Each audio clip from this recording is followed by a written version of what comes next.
Our next writer, Richard Holinger, has been here before.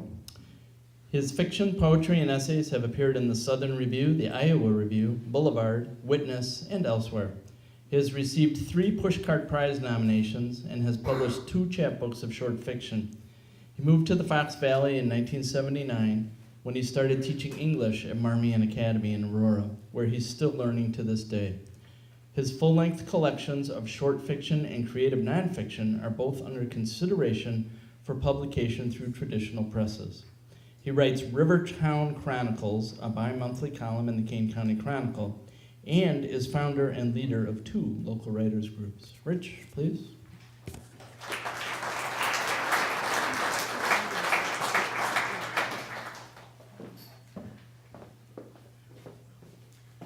Thanks, Kevin.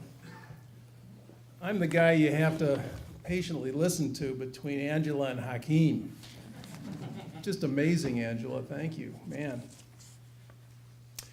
After this column appeared in the Kane County Chronicle about 2 weeks ago, in an online commentary, someone objected to my using Peggy McIntosh's essay, White Privilege, suggesting its late 1980s publication date a detriment to its pertinency today. I try to resist the temptation to respond to comments that beg for reproval.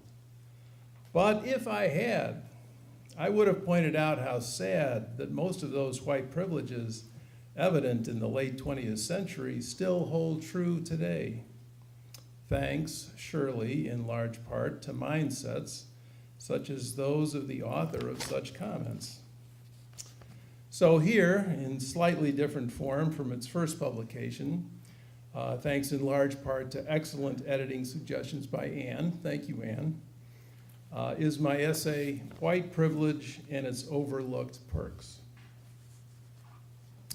Ferguson, a stranglehold, Selma, undocumented immigrants, 2 shot cops. Race and ethnicity are back in the news. When I mentioned to a friend that I was thinking about writing a column on racial and cultural differences, she sent me the essay, White Privilege, Unpacking the Invisible Backpack. I had been taught about racism as something which puts others at a disadvantage. Peggy McIntosh, a white college professor, writes, but not to see white privilege, which puts me at an advantage. She lists 46 perks enjoyed by whites, including number 10. Whether I use checks, credit cards, or cash, I can count on my skin color not to work against the appearance of my financial reliability. Number 12. I can swear or dress in secondhand clothes or not answer letters without having people attribute these choices to the bad morals, the poverty, or the illiteracy of my race. Number 19. If a traffic cop pulls me over, or if the IRS audits my tax return, I can be sure I haven't been singled out because of my race. Number 21. I can go home from most meetings of organizations I belong to feeling somewhat tied in, rather than isolated, out of place, outnumbered, unheard, held at a distance, or feared. Number 22, I can take a job with an affirmative action employer without having co-workers on the job suspect that I got it because of race. Number 25, I can be sure that if my day, week, or year is going badly, I need not ask of each negative episode or situation whether it has racial overtones. These advantages came to my mind when recalling 2 recent letters published in the Kane County Chronicle. They followed recent incidents involving lethal violence between blacks and police. A Geneva man posits, Living the life of a thug, that's my Mean Girls bully voice, by the way.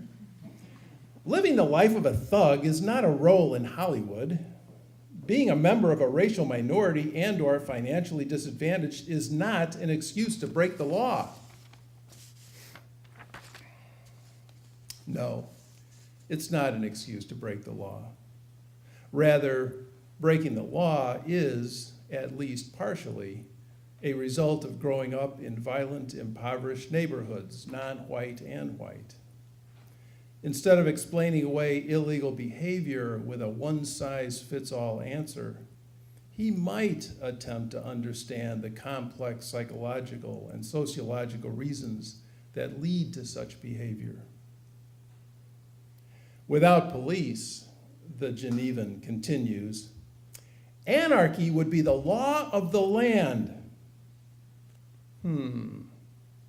Entire races and socioeconomic classes living on the edge of boil, impatient to tear down commercial and religious structures they rely on? Doesn't history teach rather that all races produce a relatively few disorderly malcontents? If the writer wants to cast stones at those guilty of tearing down walls, supporting the public's well-being, why not heave them at profit-driven millionaire CEOs of financial institutions whose greed helped fuel 2008's financial meltdown? Another letter believes police officers are authorized to use whatever force is necessary. That's my Henry Kissinger, Terminator, Colonel Klink voice.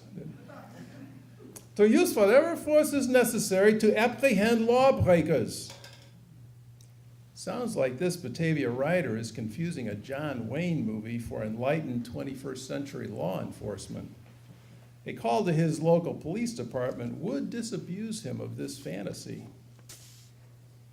The Batavian next proudly shares the fact that he has a perfect record of complying with the law when questioned. Admirable behavior. But if he's white, to imply his run-ins with authorities mirrored those of non-whites suggests naivete or a denial of the facts, available at dosomething.org/facts. Mark Twain's advice, never let facts get in the way of a good story. Many of you don't know he sounded a lot like Bill Clinton. Never let facts get in the way of a good story might apply to spinning a yarn, but not when trying to understand other races and cultures. I was reminded of the advice handed out by Nick Carraway's father in the opening lines of The Great Gatsby. Whenever you feel like criticizing anyone, just remember that all the people in this world haven't had the advantages that you've had. Because most of us didn't arrive here in our middle and upper class neighborhoods and jobs by ourselves. We need to recognize and be humbled by all the perks we take for granted. No one uses a better analogy to get this point across than pro football coach Barry Switzer. Some people are born on third base and go through life thinking they hit a triple. Thanks.